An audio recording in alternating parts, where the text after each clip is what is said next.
نحمدہ ونصلی علی رسولہ الکریم اما بعد۔ وضو کا سبق نمبر 4، بھووں میں پانی کا رکنا۔ وضو کرنے کے بعد بھویں پانی سے تر ہو جاتی ہے۔ میڈیکل کے اصول کے مطابق اگر بھووں میں نمی رہے تو آنکھوں کے ایک ایسی خطرناک مرض سے انسان بچ جاتا ہے جس میں آنکھ کے اندر رطوبت زجاجیت کم یا ختم ہو جاتی ہے، آنکھوں کی تری کم یا ختم ہو جاتی ہے اور مریض آہستہ آہستہ بصارت سے محروم ہو جاتا ہے، یعنی دیکھنا کم ہو جاتا ہے یا بند ہو جاتا ہے۔ بندے کے پاس علاج کے لیے ایک مریض لایا گیا جو نابینا تھا۔ اس کے اندھے پن کو کچھ ماہ گزرے تھے۔ مریض کا کہنا تھا کہ میری نگاہ آہستہ آہستہ کم ہوئی۔ ڈاکٹروں کا کہنا ہے کہ آنکھوں میں رطوبت یعنی تری اور نمی کم ہو گئی ہے اور اعصاب کھنچ گئے ہیں۔ آنکھوں کے امراض سے بچاؤ۔ آپ کے گھر میں اگر کسی کی آنکھ میں تکلیف ہو تو کہتے ہیں کہ آنکھ پر ٹھنڈے پانی کے چھینٹے مارو۔ پانی ایک ایسا تریاق ہے جس سے آنکھوں کی ہر مرض ختم ہو جاتی ہے۔ گرد و غبار جہاں چہرے اور ناک کو متاثر کرتے ہیں، اسی طرح آنکھ کو بھی بہت ہی زیادہ متاثر کرتے ہیں۔ آشوب چشم کی وجہ یہی گرد و غبار ہی ہوتی ہے، یعنی آنکھوں کا دکھنا، اور اگر آنکھوں کو دھوتے رہے تو آنکھیں بے شمار امراض سے بچ جاتی ہیں۔ ایک یورپین ڈاکٹر نے ایک مضمون میں لکھا جس کا عنوان تھا آنکھیں، پانی اور صحت۔ اس میں اس نے اس بات پر زور دیا ہے کہ اپنی آنکھوں کو روزانہ کئی بار پانی سے دھوتے رہو، ورنہ تمہیں خطرناک امراض سے دوچار ہونا پڑے گا۔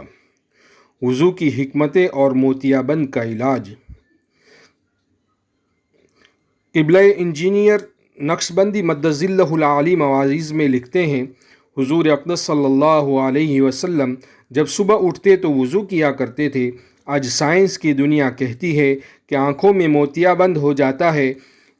اس کا بنیادی علاج یہ ہے کہ انسان صبح صبح آنکھوں کے اندر پانی کے چھینٹے مارے۔ جو آدمی تہجد کے لیے اٹھے گا تو وضو کرے گا، پھر فجر کے لیے وضو کرے گا تو اس کی آنکھوں کی مرض رفع یعنی دور ہو جاتی ہے۔